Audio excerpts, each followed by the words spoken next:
just to say briefly, that's the third big topic that we commissioned, this third big study that we commissioned last year on the German economy, on the renewal of the German economy, the German model. And this is about a topic that is maybe not discussed as much now today, but very much discussed in the last decade, in the last years, which is about the German economy, exports, and especially, and I mean, the bigger question behind is how to reduce Germany's big current account surplus and how to reduce the export dependency. And then you can add a lot of questions that we had yesterday already with an excellent presentation, for example, by Veronique, showing that the German industry is already suffering from different trends, globalization trends, and which all comes back to the same question: how will we design the future of this German model, which has been driven very much by exports? So I hand over to Christian, who will moderate the session where ACHIM TRUGER and colleagues will present the study they are about to do, this work in progress still, on how to reduce the German current account surplus. Please, Christian. Well, thank you very much, Thomas, and welcome to this session. You introduced it very well, I think, in saying that this discussion is not a recent one. It's been here for a while. And one of the great things about the paper that Achim and his team have written is to show us a bit how to think anew about the same issue, because I feel that the Corona crisis and the macro challenges going forward will make this important topic not go away, rather it will make it more important. And we also have three fantastic discussants, which I would like to introduce quickly. We have Ludovic, Subran, the chief economist from the ALLIANZ, which is an interesting combination, because one of the criticisms of the German current account surplus has always come from France. And so hearing a French perspective on this topic, I mean, no discussion of the current account surplus would be complete without a French perspective on it. And then we have Matt Klein, all the way from California. I'm not entirely sure what time it is in California right now, but Matt Klein has written a book together with Michael Pettis, the China-based economist, on sort of a global view of current account imbalances and what they're how trade wars are in effect class wars. That is the title of the book, which I strongly encourage you to read. And then we have HEIKE JOEBGES, whom I can't see. I was wrong. She's in the room. All right. Okay. Fantastic. Completely virtual. I'm Hello. a little confused about it. Fantastic. So HEIKE has been writing about this topic for over 10 years now. So she really knows not only the issue in depth, but also sort of the path of the debate that we've been having on this in Germany. So I think at roughly 3:30, you will all have a refresher plus a few more ideas on how to tackle the German current account surplus.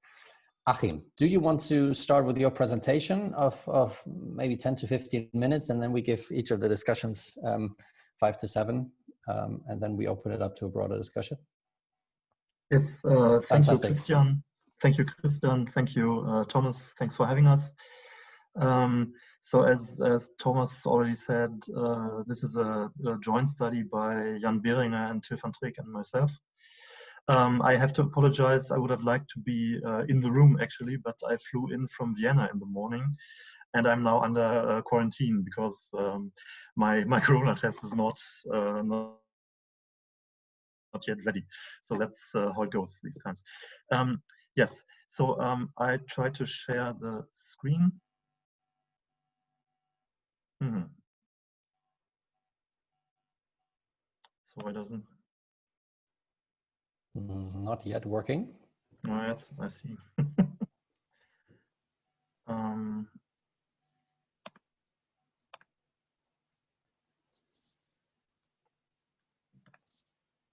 Okay, it seems it is somewhere here. Yes. So sorry. So this is it.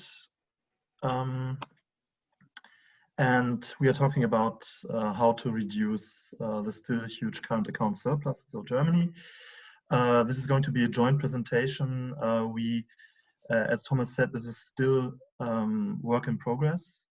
We received the requests for the study rather late, and so we had to speed up a little because we had little time. But the first draft is now ready since, I think, yesterday or so.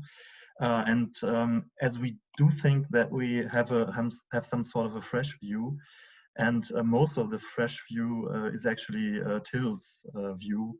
He's going to present the second part. So what are we going to show? First, we start with 3 myths about Germany as an export nation. Then the fresh view, I think, some less discussed facts about Germany's external surplus from a sectoral balances perspective. That's what Till is going to present. And then I come back with 3 tentative policy recommendations to overcome that surplus model. Okay, so let's start. The first myth is that Germany always had an export surplus, which that's just the normal thing for the German economy. And if you look at the macro history database by Jorda, Schulrich, and Taylor, you can see that actually that huge current account surplus is something that occurred, well, maybe over the last 15, has been occurring over the last 15 years or so, but that's rather a new development. So it's not something that we always used to have. The second myth is that somehow this is an equilibrium, an intertemporal equilibrium phenomenon that may be due to Germany's aging population. So it's about demographics. And if there is this approach by the IMF's external balance assessment with current account norms that tries to incorporate all those ideas. And what you can see is that for the last 8 years or so, Germany, or the German current account surplus, has always been stronger than implied by fundamentals. If you believe in that approach, then something in the order of magnitude of 2.5% of GDP should be the normal, the current account norm. And what we see then is clearly excessive, and Germany is the only country that had stronger than implied by fundamentals current account surplus for the last 8 years. Last thing, Germany's export surplus emerged because its exports have become ever more competitive. If you just look at the slide there, the graph, you can see that actually German exports, real exports, have been growing well, close to a linear trend. They have been following a linear trend. And what's actually happened at the turning of the century is that imports decoupled actually from that trend. And so the message is it's the imports, stupid. It's not so much excessive export growth. It's imports that don't keep up with export growth. And this is a recent phenomenon since the early 2000s. Okay, and now I hand over to Till, who's going to tell you something about the less discussed facts. Can I just quickly interject and offer my apologies to Till for not introducing him proper? I didn't see the video there, so I was thinking that ACHIM introduces that by himself. Till, thanks so much for being here and to presenting the second part of this. Till, please.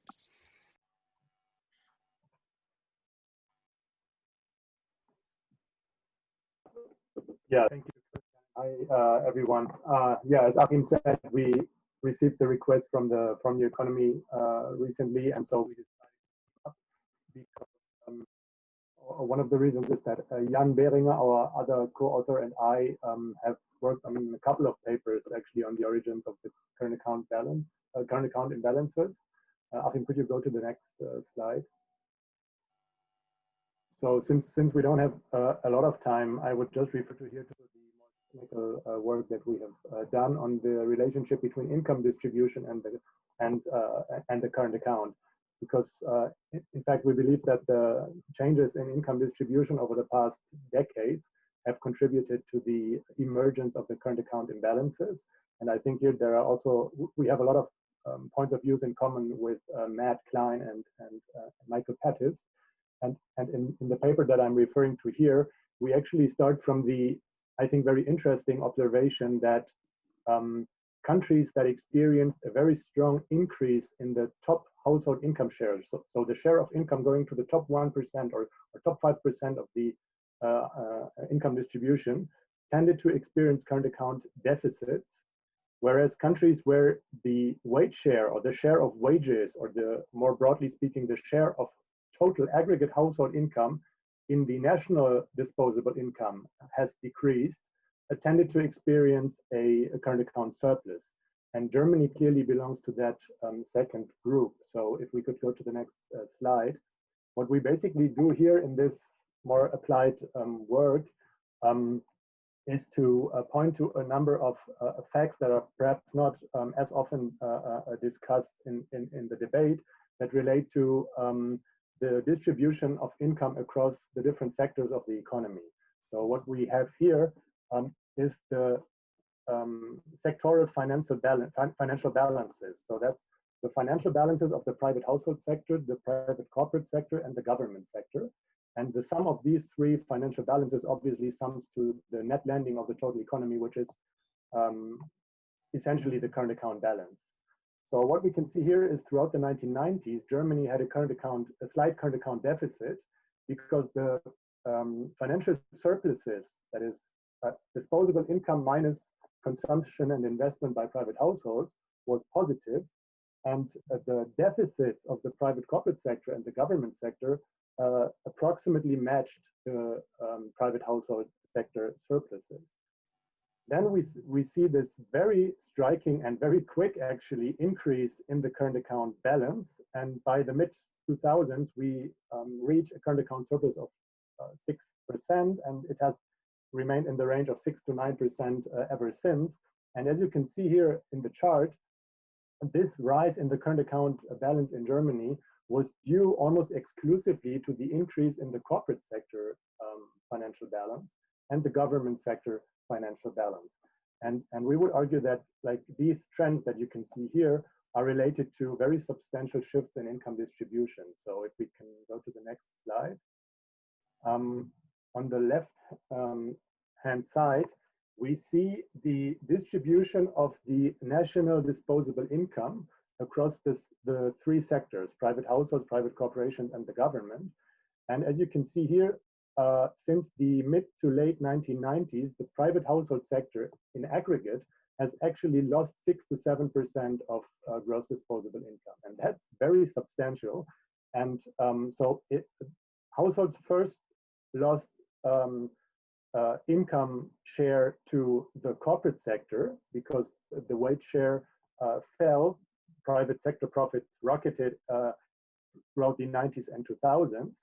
And then starting in 2010, even though the wage share increases, so wage growth has picked up in Germany, but the private household sector kept losing income, this time to the government sector, who increased its income share from about 20% in 2010 to 25% in 2019. So this is obviously everything that we show here is before the COVID-19 crisis. And then, as you can see on the in the right-hand side chart, along with the decrease in its income share, private households actually reduced their expenditure share in GDP. This is more or less a mirror image to what you can see on the left-hand side. But neither the corporate sector nor the government sector, even though they considerably increased their income shares by 3 to 5%, depending on which sector you talk about, they haven't increased their spending. And so essentially, households are the big losers when you look at these distributional patterns of the past 20 years. And the winning sectors, the corporate sector and the government sector, didn't do much with these rising incomes in terms of spending, but they consolidated and they run persistent current account, persistent financial surpluses. So let us just, I have just 3 more slides, look at each sector in turn. So here on the left-hand side, you see the wage share. So this is wages as a % of GDP, and private household expenditure. You see a very neat correlation from the early 90s to 2007. And many like economists, like including Matt Klein, I think, and Michael Pattis, argued that wage repression in Germany actually contributed to the very weak domestic demand, and then also contributed to the current account surplus. Interestingly, though, this correlation breaks down after the crisis, and we see considerable wage growth in Germany at the expense of the profit share. But interestingly, as we can see here on the right-hand side, the household income share just continues to decline, and this is due to the rise in taxes, and also to the decline in interest income, which has overcompensated the increase in wage income. So this very good correlation between household disposable income and private household expenditure just continues also throughout the past decade or two. When we then look at the corporate sector, here we see the increase in corporate sector net lending. We had persistent, the corporate sector was in a net borrowing position in the 1990s. This is actually what the corporate sector should do. It should take up the positive net lending of the household sector and invest. But since the mid-2000s, in every year, corporate saving exceeded corporate investment. Also, I would like to stress the fact that the increase in the corporate sector balance hasn't been due so much to the fall in investment. This is a criticism that the OECD, like in the mid-2000s, often made. And in Germany, there was all this debate. Hans-Werner Sinn, for example, had this hypothesis, and also the German Council of Economic Experts had this hypothesis that the rise in the German current account surplus was mainly due to the fact that Germany wasn't attractive enough as a business location, and that we needed to reduce corporate taxes and deregulate the labor and product markets so that investment would take off. But as we can see here, really what has shifted the corporate sector balance from a deficit to a surplus is the rise in saving. That's the increase in retained profits, and not so much the decrease in investment, which is pretty flat across the period that we see here. And then lastly, the government sector. This is my last chart. So yeah, we would like to brief. I mean, Achim can talk much more eloquently about this than I can, I think, but briefly talking about the political economy here behind the shrinking of the government in Germany. You see that in the late 1990s, early 2000s, there were this substantial tax cuts in Germany. Then we had the recession. So what happened first in the early 2000s was the decrease in government revenues. And the political economy here is that if you want to reduce the size of the government, maybe it's a good idea. And you know that there is the 3% threshold with the Stability and Growth Pact. Maybe it's a good idea to first start by reducing taxes, so that then in the next recession you hit the 3% threshold, and then you follow by reducing expenditures. And you see this very substantial decrease in government expenditures from 48, 49% to 43% in a very short period of time. And this is actually when the current account surplus emerged. You had more or less balanced growth before 2001, and you have more or less balanced growth since 2008. But during this period, when there was this very strong decline in government spending, we had this emergence of the current account surplus. And since then, government revenues have increased again, but we have seen the establishment of the debt brake and this new norm of the black zero, and that's why since the mid-2010s, the government has runs persistent current account surpluses. So, okay, I leave it here. Obviously, this is all from a sectoral financial balances perspective, and it's all just correlations or identities that we show. But I think it's very important to keep in mind, like the substantial sectoral shifts in income distribution that I just tried to show. Okay, thanks. So just briefly about the policy recommendations. As Till said, basically it's the government sector and the corporate sector extracting income from the private household sector, but not doing anything with the income. ask ourselves whether what's the scale of the problem with rebalancing. And on the left-hand side, you see the business as usual scenario. As I said, it's basically following a linear trend. And we saw some 58 billion euros export growth over the last 10 years, and some 50 billion euros import growth. And as you can see on the right-hand side, if imports increased by 80 billion per year, then you would have a quick rebalancing, and actually you would have a balanced,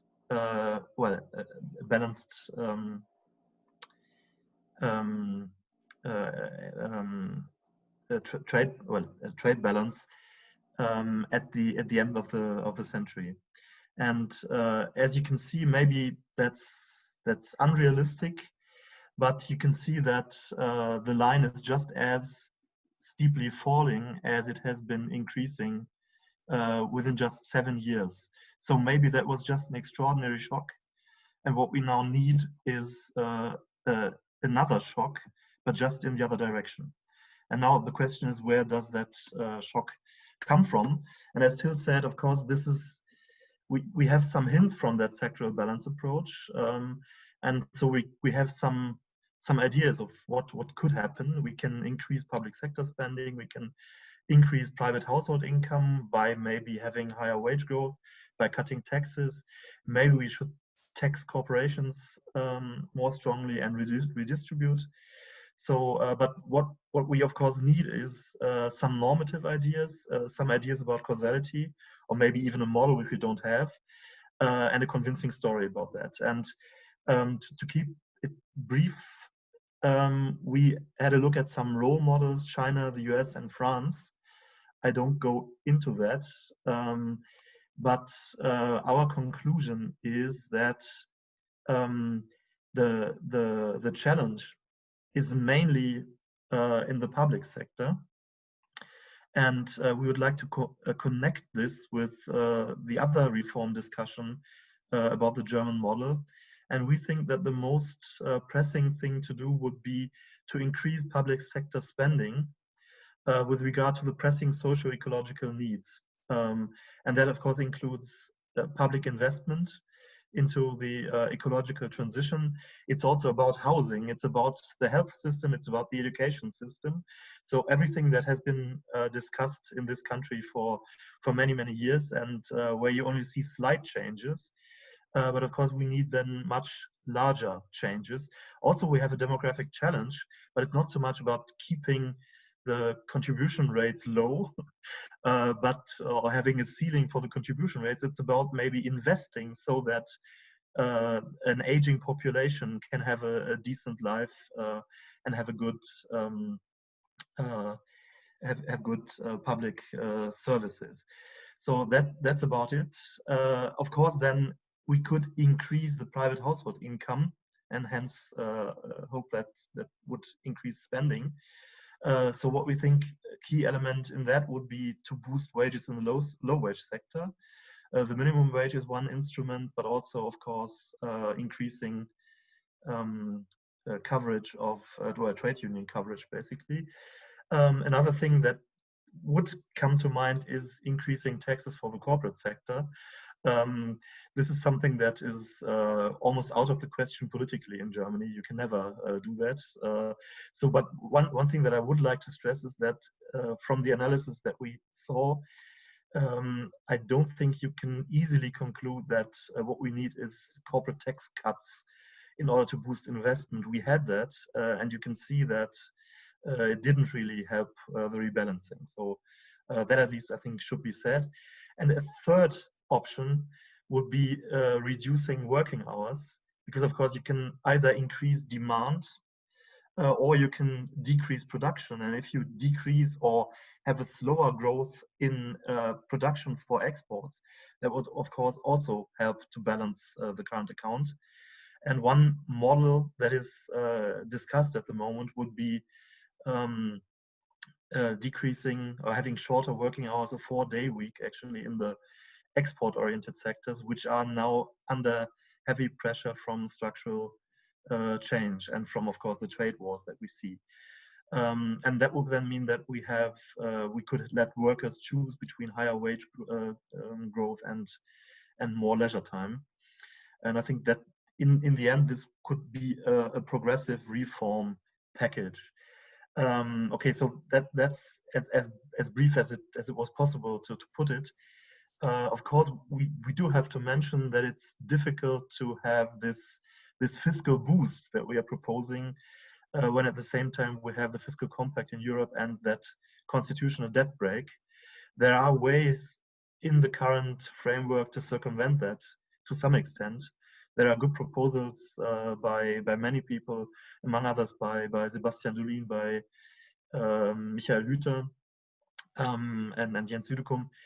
But that's maybe only half the way that maybe we need to go. But this is our proposal, and we're looking forward to the discussion. Thank you very much. Thank you, Achim, and thank you, Till. That was a very good presentation of sort of what is behind the current account surplus over the last decade or more, and pointing in directions in which to solve them. Can I just interject 2 questions just to understand what you said? The deviation between sort of the wage increases that we've seen and the still continuing decline in household expenditure. Till, is that something you can elaborate a bit more on? Because I'm sure our audience may be a bit puzzled by that, because one of the things that you've often heard in those discussions is, well, we had this wage restraint, that's why we have a current account surplus. Now there's wage growth. Why is that not working fast? And I think that deviation sort of points in the direction of why that alone hasn't helped. Maybe you can spend another minute or so to explain that puzzle. Okay, I don't have the exact numbers here right now, but basically it's 3 factors. Like if you just do a decomposition analysis, why has the share of aggregate household income in the national disposable income fallen further, even though the wage income has increased? And that's taxes, basically. I think this is mainly coming from the income tax systems. We didn't have a tax reform in a while, and because of the progressive tax system, so more and more households get into higher tax brackets and pay higher income taxes. It's also due to social security contributions, and that's actually, I think, the single most important factor: the decline in interest income. And then there is another factor which is very interesting when you look at the corporate sector, which has run surpluses for almost 20 years now. And obviously in the 1990s and 2000s, the corporate sector benefited from very strong increase in profits, and they were able to at the same time retain a higher share of profits, like as a share of GDP within firms, and distribute more dividends to the household sector. And when wage growth picked up and profits went down after the crisis, a higher fraction of profits and pay fewer dividends to the household sector. So we are currently working on like micro level firm data to understand better why this is happening. In my opinion, like one hypothesis would be that this is to a large extent due to the German Mittelstand, which wants to retain financial independence in an environment of globalized financial markets. And where there is a risk of hostile takeover that didn't exist in Germany, at least before 2002, because then capital gains were taxed very heavily. Hostile takeovers essentially weren't possible. So now, as a medium-sized firm, if you want to retain financial independence, maybe it's a good idea to have high retained profits. So I think this is something where you would want to look for an answer. Thanks, excellent. So I would say in the good tradition of the German-French friendship, we start with Ludovic to give his response. Although you're based in Munich now, so maybe that correct. Yeah, I feel bad. I feel bad because you know, I have to play the German in the room basically, because you guys are giving Because ACHIM and TILT were the French, so you played it. Okay, correct. No, that's fine, but it will shake up the discussion. The only recipe for nightmare that you forgot is that, you know, we should forbid every German exporter to jump on a plane to seek new customers. Oh wait, that's COVID-19 doing it for you. No, I'm just being serious about this. You know, it's very interesting to have this conversation because indeed, you know, in France now, we praise ourselves to not repeat the same mistake as we did in the early 2000s by decreasing the working hours to 35 hours, by, deindustrializing the country, and certainly by having a major issue, which is today our trade balance, especially in goods, is massively, in deficit. Actually, we estimate that this year, you know, the French goods may certainly be in the tune of minus 80 billion. So it's, you know, so you always wish what you don't have, and conversely, I very much like the thought-provoking study. I think it was very interesting also to debunk the myth, because it's, you know, we hear always the same solutions and we hear always the same stories about the German account deficit. So I noted four things, or four ideas that I wanted to throw at the authors.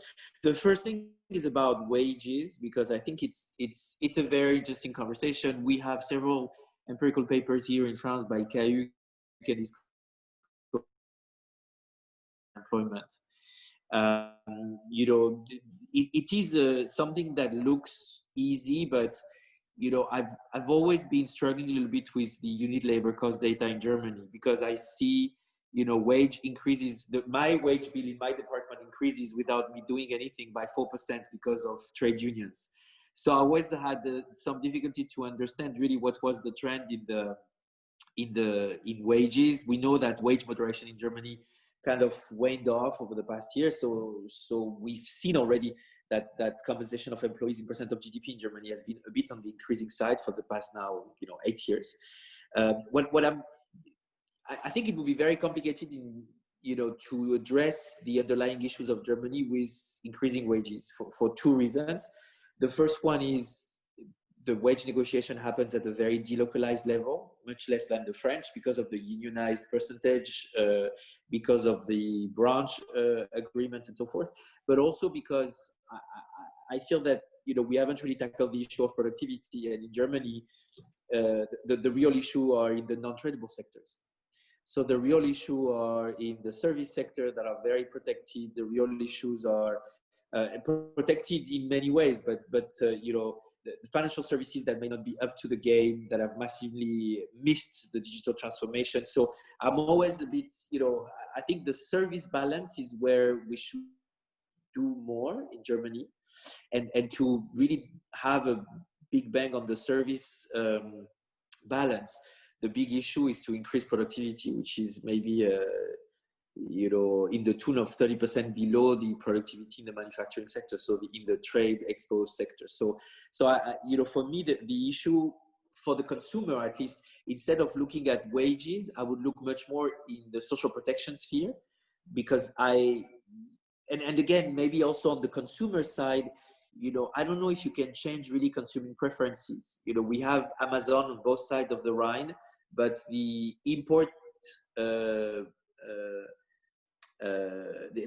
negative effect on the current account deficit of France of Amazon is much higher than, and I call it the Amazon effect. We've tried to quantify this. Is very hard because Amazon doesn't have, you know, revenue data, etc. But we try to understand whether having the opportunity to order everything at home changes a bit the preferences and gives a high likelihood to import goods, right? Because and in France we see that it fuels a bit the imports to have Amazon. Or since Amazon has been growing double-digit in France, we think that there is an attributable effect to Amazon to the growing trade deficit of France. We don't see the similar issue in Germany, and so it seems that even with something as massive as Amazon, we don't change the preferences for the Germans to not consume so much imported goods. So at least they don't have this elasticity like we have in France. €1 consumed is 33 cents imported. The number is just below in Germany. And even with a massive behavioral change like you know, home delivery, you don't see anything. So with that, I don't know if boosting consumption would actually, or boosting wages and certainly trying to change preferences will have an effect in Germany. But so I will move I will kick the ball down the social protection court, because really one of the big differences and what we think is creating a bit these precautionary savings in Germany today is the uncertainty about pension. It's the uncertainty about unemployment benefits, or at least the lack of generosity of unemployment benefits. It's the issue related to accidents in life and how protected they are from whatever public sector schemes are in place. And this is a major difference between Germany and the rest of Europe. And again, here, very interestingly, the French, because of COVID, are rethinking a bit, or are at the same point that Germany was in 2004, 2005, thinking, okay, we shouldn't waste this crisis and we should really push for unemployment benefits reform. We should push for pension reform. We should push also for health benefits, because they believe, or the government today think it is, of course, one of the strongest contributor to the fiscal deficit, but it would also change a little bit the tapping into the private savings issue that we have also in France in the current system. But in Germany, for whatever reason, I don't think you can budge too much on the wage setting mechanism, but you can certainly change a little bit to untap the savings. If you believe that today these precautionary savings are also at the peak, one of the issue would be to really change or rethink how social protection is perceived, and the effect that complementary pension systems, for example, in some middle-sized companies, are not seen as a viable option to what used to be the pillar one of the pension system in Germany. Second issue, companies. I'm a strong believer that the corporate tax trend will have to be reversed at one point. Of course, none of the government have decided to put that as an issue, because they learned from 2008, 2010, and they know that they cannot, have anywhere near, at least over the next foreseeable future, increase in taxes as a response to the crisis. But we see that the repartition, the distribution between value added, between profits and wages in a series of countries, including Germany, has been an issue. We see that corporate tax trend has been decreasing, while income tax trend has been, I would say, rather increasing, or at least more regressive than in the past. So I would say that there is certainly something to the fiscal revaluation argument, but the problem is I don't know if this will work in the short run. So it pushes the issue on what are the incentives we can give to companies so that they can unleash the massive savings that they have accumulated, that they still have. Why is it that German companies are under-equipped with digital, equipment? So how is it that German companies, especially in the manufacturing sector that is contributing so vastly to the current account surplus, how is it that the green revolution is not changing in any way the manufacturing function of these companies? I'm thinking about the motor sector, the car sector. I'm thinking also about some of the machinery and equipment goods. And for me, the question is more on the digital incentives. Is there, how can we, and in France, we've had a couple of schemes that have worked more or less, where we offered, les programmes d'investissement d'avenir, le crédit impôt recherche. So we offered tax cuts to companies that were committed to R&D. We offered tax cuts to companies that were committed to some type of structural change that the government wanted to incentivize at the time T. And I wonder whether there is something there to do that would be maybe slower in terms of effect, but certainly would not kill growth in the short run. And because of time, just a few other points, and I'm sure the others will also talk about that. Third, on the governments, it will be, I think everybody agrees on that, so it's good. The big question is, should we overheat the German economy endogenously before a regulatory reason undercuts it exogenously? And how do we do it? In which amount, which magnitude are we talking about? Because we know more or less the multipliers, we know that it is working, we know that it's been underinvested, but how do we make it happen when we know that there is a slow take-up for the public subsidies even today in times of crisis. So for me, that's an issue. And the last point is, you know, if you really want to also think broadly about specific initiatives, one of the questions that one could ask is whether there should be subsidies for cross-border investment by German companies. Schularik has shown that the Germans are very good at export, but they're not very good at income coming from their FDIs. Should we, you know, is it something that the next generation EU will do? So naturally help, you know, redistribute, I would say, savings from across countries to countries that have, you know, too low investment, or should the German government even help or support a bit the internationalization of firms via, especially in the euro area, via subsidized foreign direct investment flows? I mean, the French would be super happy if Germany were to come and strengthen the equity ratios of the French companies, for example, which is quite an issue as we exit this crisis. So I just wanted to offer this few points. Fantastic, thank you so much. I really feel that the roles have reversed a bit. So ACHIM and Till, as the Germans, I had to. I'm almost a French view, and so I'm sure Matt will be thoroughly confused now by this switch of roles. We also have HEIKE in the audience in the room. So if HEIKE, if you could make it to the podium, and I will give Matt first the opportunity to share his thoughts based on his book, but also from his perspective as a U.S. commentator of the European economy, and with a view on China. This was one of the countries also on Achim Truger's slide on which countries we can compare it to. What are the experiences of other countries? We've heard the French, now it's for the US, and with a bit of China. Matt, thanks for tuning in. Yeah, thank you very much for having me, Christian. And agree with. I mean, obviously our whole book was based also on sort of sectoral balances, and then sort of trying to put a historical narrative on top of that to explain things. And I think you covered all the things that we had in terms of the, you know, the corporate sector being the driver initially, and then the government sector, sort of the post 2007 period of being, you know, why did households not benefit from this wage redistribution?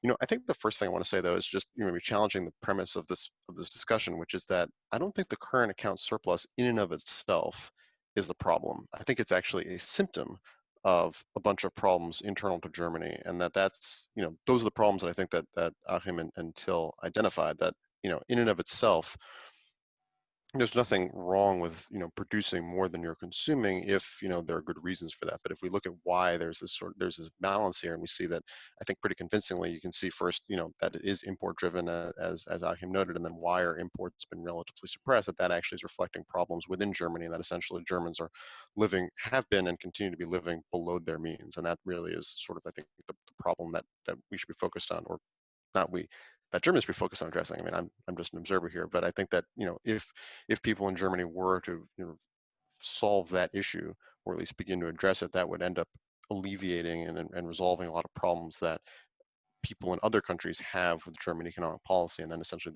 those would just go away of their own accord. I think one thing that's interesting, you know, maybe contrary a little bit to what Ludovic was saying, that I think that, you know, the wage element here actually, I mean, you know, I don't know if there's a government policy that can drive that, because it wasn't government policy that drove it, you know, down in the first place. But that, I think that is a really important factor. And while it's certainly true that whether you look at it as a share of GDP or as a share of the value added of the corporate sector, that wages have rebounded significantly from the lows as a percentage of since about 2007 or so. The reason that's happened is largely through growth in employment more than actual growth in wages of people who are already employed. It's not bad. I mean, obviously it's better to have more people employed than not, but I think that does suggest there actually is a fair amount of scope for sort of rebalancing of actual sort of real wage growth in terms of, you know, per hour per work. And I think that's reflected in the changes in living standards, where especially a lot of the people, you know, the effective marginal tax rate, if you will, of people who have switched from being unemployed and getting benefits to being employed and then paying in the social security system is quite high. It's lower than it was because the German government slashed a lot of the benefits that people who didn't have jobs received, but it's still so high enough that I think that can explain some of why we're seeing, you know, the increase in the tax share offsetting the increase in the employee compensation as a share of GDP. So I think that explains some of that. Again, you know, how you get around that, that's partly a government policy issue, but it's also, I think, suggests that there is scope for further wage increases. In terms of, you know, what's driving the imports, I think, you know, again, we can look at sort of just domestic demand just having been weaker. That you can, the chart that that ACHIM showed of, import growth and export growth over time is basically the same as a chart you get if you compare German GDP against just German domestic consumption plus investment. It's the same thing. So how increasing consumption and investment together is really the way to drive it. I think it's absolutely right that German public underinvestment has been a real problem for a very long time. And while that trend changed recently, if you subtract depreciation or consumption of fixed capital in the national accounts, you still have a situation where the cumulative net investment since sort of the late 1990s has been negative for a very long time. And it still hasn't really rebounded. I mean, it's gone up, but it's still essentially, that cumulative has essentially been negative. So that there's a lot of scope there. And conveniently, there are a lot of areas where German scholars have identified that what should be invested in more, whether it's the quality of things like roads and bridges or trains or schools or broadband, or for that matter, all the stuff that needs to be done in terms of the green transition. So there's plenty of things that ought to be and people know should be invested in. So it seems like a very obvious of what could be done there. So I think between those two factors alone, just making sure that German workers are getting paid more, there's a lot of things, institution that would need to be changed, both sort of at the company level and in terms of policy, and then also having the government invest more. I think that in and of itself would be probably sufficient to address these problems. There might be other issues that are worth addressing in terms of, I completely agree that providing more security and confidence in the benefit system, that people that people who live in Germany have less reason to be afraid. I mean, this is an argument that the Bundesbank made for why the savings rate in Germany didn't fall more than it did in the 2000s when it was falling basically everywhere else in response to lower interest rates. I think that would also be helpful, but how you quantify the various impacts of these things, I don't know. And I think that those are hitting on all the right points. And I think that focusing on having Germans produce less, obviously if that's what people in Germany choose to want, that's their choice. I mean, that would also address this issue, but I'm not sure that if the overall issue is their living standards could be a lot higher for a lot of people, that might not be, that would not be my first priority for talking about, if for my country. But again, I'm just an outside observer here. So those are sort of my main thoughts. And thanks again for a very interesting paper. Thanks, Matt. Can I just follow up with one question to you? Because one of the arguments that is presented in Germany, at least occasionally, is, well, this is not only a German problem, Germany exporting its savings because workers aren't paid enough. This is also a pull factor because the US is pulling this out of countries willing to supply the capital. You have addressed those questions in your book as well. Can you give us your thoughts on this point in particular, because that's features in the German debate occasionally? Yeah, I mean, I guess this sort of simple argument I would say is, we have market prices that sort of indicate what would look like pull versus push on these sort of things. And, you'd expect that if a country were really trying to pull in foreign resources, whether it's imports or funding or what have you, that would show up in the form of higher interest rates and a depreciating currency and probably lower, equity multiples, things like that. And you can see that in certain countries where they've had issues to access to financing, like Turkey, for example. I think is clearly a case where in the past sort of 10 years, you've been pulling in, and then you've seen the financial consequence of that. I don't think the U.S. looks like that at all in any meaningful way. And for that matter, the Euro area countries prior to 2008 that also were recipients of German exports and German savings, again, you didn't see that either. So I think that in terms of looking at the pull versus push, I mean, we can, looking at things like interest rates and exchange rates and so forth, I think they make it pretty clear what's driving it. Actually, as long as you brought this up, I mean, this is a minor point, but that, because it wasn't in the presentation, but it was in the paper, I think that talking about the U.S. current account deficit as a function of, sort of excess consumption is a common argument, and you can see it, and it looks reasonable if you look at, say, consumption as a share of GDP. But if you look at consumption in level terms as opposed to as a share of GDP, I don't think it really quite, that really argument is borne out. That it's much easier, I think, to say that production and incomes in the U.S. Were too low, and that in fact that the growth in production income slowed down pretty significantly starting basically around 2000 or so, and that consumption growth basically continued along slightly slower than, but continued along sort of long-term post-World War II trend per person, and that's really what led to what can look like overconsumption, but this doesn't really fit sort of the data or the lived experience of most people in the U.S. And I think the sort of the levels versus shares thing is important. But I think also, by the way, is important for looking at the German case as well, where, you can say, oh, exports to GDP rose so much, it must be due to export competitiveness. And it's like, well, no, the rest of GDP just grew a lot less. And so mechanically, and that's sort of the same thing, by the way, you've seen in other Euro area countries that have, rebalanced since the Euro crisis, like whether it's Spain or Italy or what have you. It's not that you had some massive export boom. It's that the rest of, the economy grew much slower, fell and then grew much more slowly. And so, mechanically, it looks like exports rose relative to GDP, but, it's important to sort of disentangle what's driving those things. Thank you very much, Matt. HEIKE.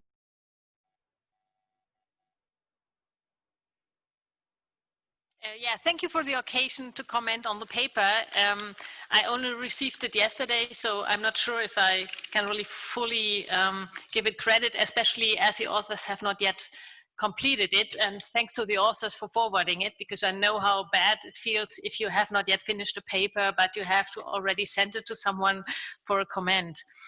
I generally totally agree with the author's explanations for Germany's high current account surplus and their policy recommendations.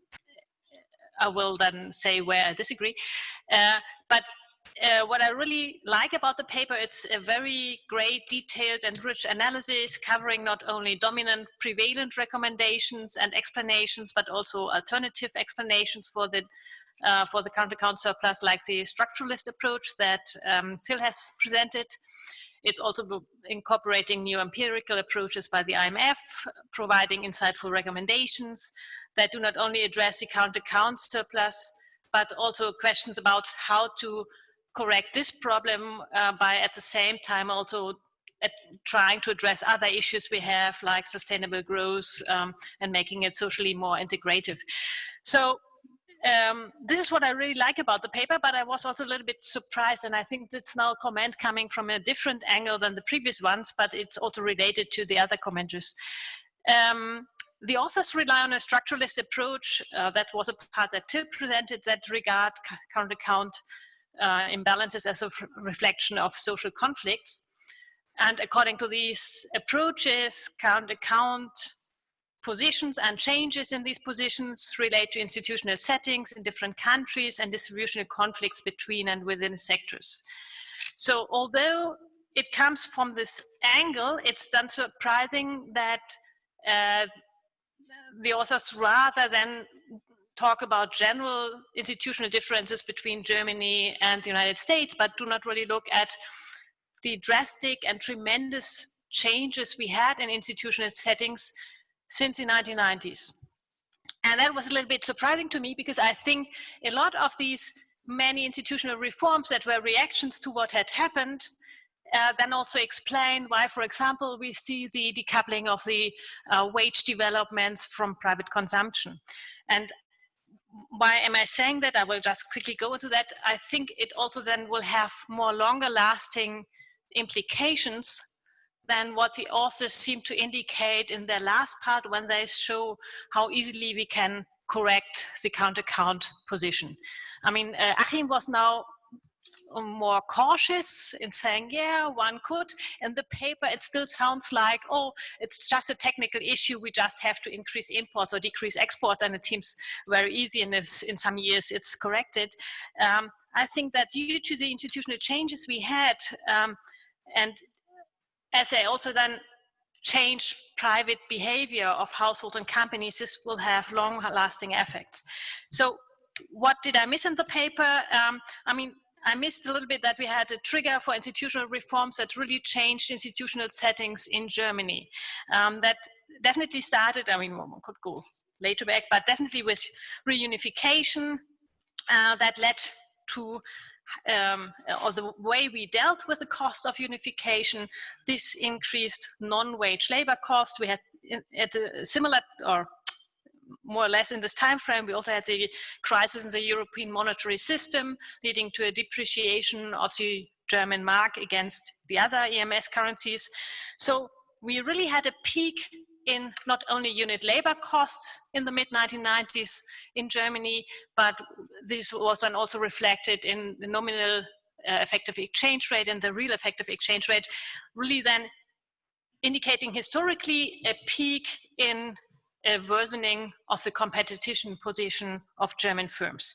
So that, of course, pushed for reforms, and it came at a time when anyway, in the 1990s, we had an increasing participation of German firms in global value chains. So outsourcing became more and more of a not only theoretical, but also real threat, even though according to empirical studies, we didn't have that much outsourcing, but the fear of outsourcing really put a burden on the bargaining power of unions and really led to a very strong pressure for labor market reforms that already started in the 1990s.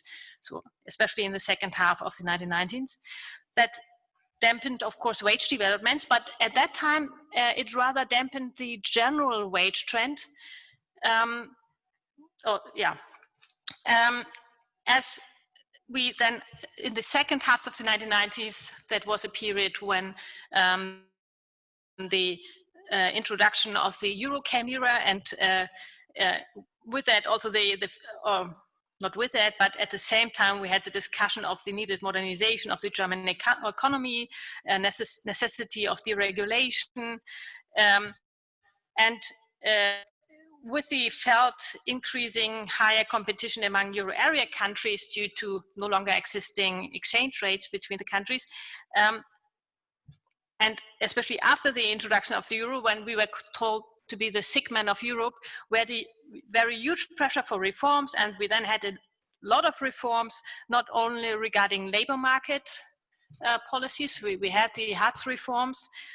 We also had pension system reforms, taxation reforms, so that was already addressed by Ludovic. And I think this package of reforms was really important because it had several effects on dampening domestic demand.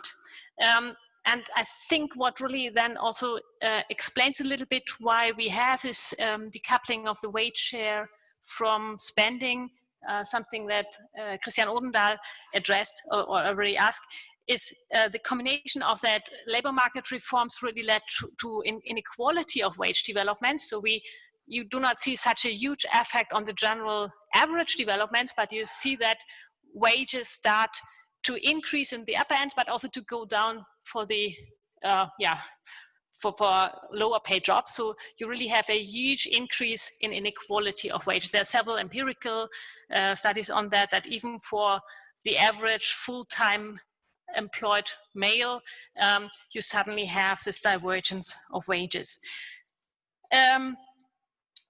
And together with fear of pensions no longer being sufficient and so on, I think so this explains a huge, to some extent at least, or to a big extent, why we then later on see also a different effect for wage developments on an average level and spending behavior. Why do I think this all to be important? I think all this together with increasing integration into global value chains, these long-lasting effects on household spending and corporate behavior, plus together with a different expectation what the government should do, what the expectation that the government should rather decrease activities that would somehow affect market decisions and should generally rather try to decrease debt levels. We already had a change of the system, but in addition then with the financial crisis and increase in debt levels, not only the zero black became more, or seemed to be more attractive, but we also then now have the debt brake. So we had a lot of institutional changes that kind of changed the rules of the game, I would say. And that is why I was so surprised to see then that in the second part on the paper, when you come to your policy recommendations, even though I fully agree that it would help to have higher domestic demand developments, and that one way to get it would just be to increase minimum wages, to increase public spending and so on.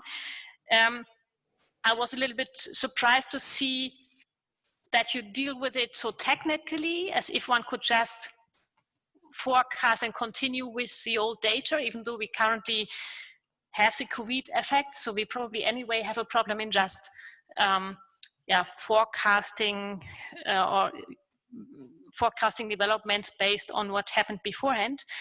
Plus, I was also a little bit surprised about the magnitude you expected. I mean, you always show how an increase in public spending, for example, I think by 5% of GDP, I'm not sure, that this would make then up for 175 billion per year, and given that the surplus is only 207 billion, it seems like, okay, if we increase public spending, then we can decrease the current account surplus to a large extent. But one always has to think about, okay, what does it then imply for imports? Even if we assume a very high share of imports from public spending, if we take, at least if we look at the status data, and we take the investment import contents of gross fixed capital formation, then this would be 30%. So even if we increase public spending by the 5 percentage points, it would just be 50 million, and that would be a very optimistic guess. Same for increasing consumption by 116 billion per year. The import content, so the share of imports of consumption is only 20%, according to the last figures. So that would then only increase imports by 32%. So that's why I think the effects would not be as big as in the paper. And I especially had problems with the large approach, decreasing working hours only in the manufacturing sector, and then to expect that this would then decrease export growth. First, I think one has to be more cautious with the argument on where and how to decrease average working times, but maybe this is, yeah, maybe later. But we also have to take into account that for any exports, we import 40%. So import content of exports is 40%. So once we decrease export growth, also import growth would be affected. Okay, that's, so now I'm coming to my end. I really like the paper. I also like that you try to look at the current account surplus from different angle, but then I found it in the end very technical, and I had the feeling you sometimes, even though you rely very much on theories that stress structural or institutional changes, in the end you do not mention them much. And I think just focusing on the figures 2001 to 2005 and just saying, oh, only this years we had the huge decrease in imports, that's why we just have to think about a 4 years period where we just reverse it, would be too narrow. I think one really has to take the huge and dramatic institutional changes that we've seen from the mid-1990s until the mid-2000s into account, and I would expect that they have long-lasting consequences for behavior of corporations and private households and the government sector that we cannot so easily undo. Thanks. Thanks. Thank you very much, Heike. So we are running a bit out of time. We have another 10 minutes. And in these 10 minutes, I would like to give the floor back to ACHIM and Till to address some of the points. And in particular, I think the ones that Ludovic and Heike just mentioned. So one is the social protection argument. Can we, through better social protection, reduce the savings rate? That is one of the questions of whether that is realistic. The second is, of course, we have seen investment has been relatively stagnant, but we also know that there is a need for a digital transition in the German industry and the corporate sector. So is there potential for an investment boom in the private sector, and what is needed, particularly in the digital area, to get that about?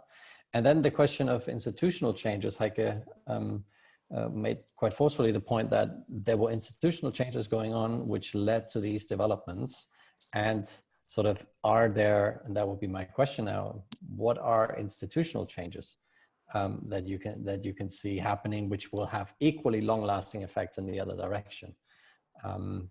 Achim, do you want to start? And then I also have final questions for Ludovic and Matt. Yes, thanks very much for the very good comments.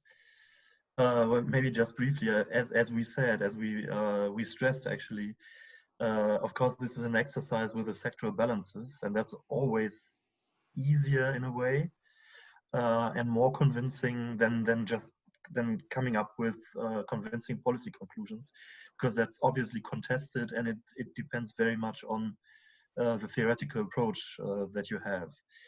Nevertheless, I'm not sure whether well, some of the elements that, I mean, I said that there are so many different approaches that you can take. And of course, you can go for private investment and think about increasing private investment. That was about the digitalization. You can increase consumer spending by lowering the savings rate. But it doesn't automatically, of course, follow, just as our conclusions don't automatically follow. But if you look at the analysis, then it was not an increase in the saving rate that caused the problem. And it was not a decrease in corporate sector investment. So yes, of course, we can change it, and it would then maybe lead to some rebalancing, but that's not reversing something that actually happened. And we tried to take those instruments where we could really see that something had happened and try to reverse that. About the institutions, yes, of course, that's true. I mean, the aim was to write something about 20 pages. I think we are far beyond that already, so there's not too much we can really address in depth. But of course, let me maybe just mention the debt brake. I think we cannot overestimate the impact of this institutional change, because it really leads to overcautious public politicians. They go into surplus because they do some hoarding, actually, because they are so afraid that in a downswing they will have to cut spending or increase taxes. And that's, I think, one of the explanations for that public sector surplus that we saw. And so even if it's still not very popular in Germany, I think we need a major reform of that debt brake. We don't have to abolish it. There are always rules about public debt and limits to public debt, but we have to overcome this debt brake. We need an urgent need of that thing. One last comment. Heike, you're right, of course, that there were so many changes and that they maybe drove that the development. But what's interesting is that we have those changes, and then we see basically a change in the level. But then after that, everything, the trends go on just as before. So the growth rates go on just as before. So I think we would have to think about what actually causes shifts in the level of the things we are seeing and in the growth rate. And it seems that many of those major institutional changes haven't changed the growth rate. And I think that's maybe a puzzle that we should address. Maybe that's also a puzzle that Heike, you could, or we could maybe jointly discuss. I think that's a good idea. So thanks. That's a fantastic idea. Since we're almost running out of time, can I just bring in Matt and Ludovic for a final question? Because this is not just, we've talked about Germany a lot, but the German current account affects the whole world. And you both are not just German current account surplus aficionados, and you're also working on sort of the entire macro of the world. So going forward from this Corona crisis, which has increased public debt, which has increased private debt, we are entering a world potentially with a severe demand problem in which central banks are pushing against the lower bounds, and we have Germany exporting capital around the world. So do you think this issue that we are discussing here has become more important through this crisis, and how does the rest of the world view the German current account problem? Maybe starting with Matt, yes. Yeah, absolutely. No, I agree. I think it's a serious issue that, I mean, one thing that you're sort of already seeing in the data, and, you know, it's monthly data, so there's a certain degree of volatility and who knows, but it seems that German exports and manufacturing has actually rebounded very quickly from the initial shock of the coronavirus, but obviously domestic demand has not.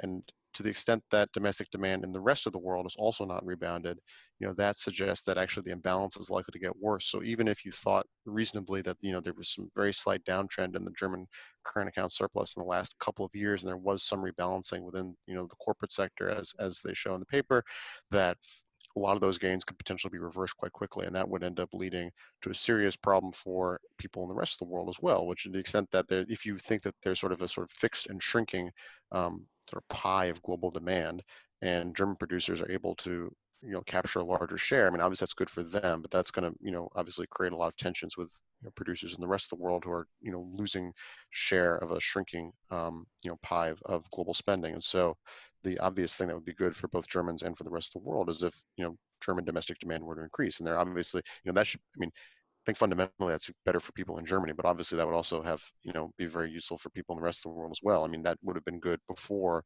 2020. That's even be more important later. And I think that, this is also something that we've been talking about in the context of China as well, where you see actually a very similar development where, this is something that was mentioned in the paper, and as long as we're having the opportunity to talk about this, that China did have what appears to be a relatively successful external rebalancing, where the current account surplus in China went from about 10% of GDP to very sort of 1 to 2% up until this year. The thing is that was predicated on a very, very large increase in business investment, infrastructure investment, real estate investment, and to the extent that can't be sustained, and the extent that household consumption, which is sort of really the core of, should be economic. The reason we have economies is so that households can consume. If that wasn't really, rising commensurately, then that creates real vulnerability. And in fact, that's what we've seen, that with the coronavirus hitting China, even though overall GDP in China has rebounded quite quickly, that's been driven entirely by manufacturing production and by, renewed investment in industries, either that, don't necessarily, creating this kind of sustainable value, and that's understandably led to a large shift in their trade position, and that probably could continue for a while, because China's main imports were commodities, which now are priced much lower, and travel, which obviously is not going to really be possible for a while. So, again, like these sort of structural issues, if domestic demand, particularly in the form of consumption, which generally is going to be led by households and to a lesser extent by government social services, doesn't increase substantially, both in Germany and other major surplus, we could talk about the Netherlands as well, for example, then you're going to have an increase in global imbalance as a consequence of the coronavirus. I think that's something that we have to be thinking about very carefully. Yeah, no, I think that's an important aspect to this debate, which is missing, at least from the German debate, that this current account surplus has increasingly political ramifications, because the US as a consumer of last resort, the Chinese as the investor of last resort, may not be playing this role, or not for free anymore. Ludovic, finally, for the last 90 seconds, a dose of French optimism. I share Matt's perspective. I think I share Matt's view on the current account. I was very surprised, because we looked at the IMF forecast for current accounts, and by 2021, and we saw absolutely no effect of the corona crisis. So I wondered whether statistics were old or whether they got it wrong. I tend to side with the latter now. It's a service crisis, so it's not a recession like the others, including in trade. Trade in goods is rebounding, but trade in services won't go back to the crisis level before 2023. The policy responses were prompt and protected income and liquidity, so you won't see a big reshuffle, or at least you won't see this compression of private savings. Quite the contrary, you see forced and precautionary savings piling up in countries that had the right policy in place to protect aggregate output. And so in a sense, we see that current account deficit in structurally deficit countries will be increasing massively, because of policy responses related to corona. We see that, the very strong monetary policies will have an effect on exchange rates down the road. And we already see that on the US dollar into the euro. And so for me, I'm quite surprised to see that we don't see, and of course, Matt alluded to China. For me, what's happening with dual circulation, the Chinese were supposed to have a current account deficit by 2022 or something. Now they don't seem to have any type of expectation to have a current account deficit, or at least they won't depend on the savings of the rest of the world to finance their growth. They depend on themselves now. So I do think that there is, even though in the IMF numbers we don't see much, there is so much happening below the surface on the reshuffling of current account deficit, who finances it, and what it means sectorally between households, governments, and companies. And so I think we continue. You talked about the political ramification. We absolutely need to continue to explain, invest the public and policy debate with this issue, because it has been a bit on the back burner for good reasons. Matt said it in the introduction. It's not a policy objective per se, but the consequences will be even more visible in the coming future, as Corona has revealed these intrinsic vulnerabilities, especially for the polarized countries between deficits and surpluses. Thanks. Yeah, no, I agree. I think this will be an issue that is with us again, and will only increase in importance. And I applaud the forum for commissioning that study, and thanks to Till and Achim to presenting it, and to Matt, Ludovic, and HEIKE for discussing the findings. This conference is of course not over. In 10 minutes time, you will have a session on the limits and potential for Germany's industrial policy, chaired by Jens Südekum. And until then, you have time for a coffee. And I would like to say thanks to all involved for this session with a round of virtual applause. Thank you. Oh, and actual applause. Very good.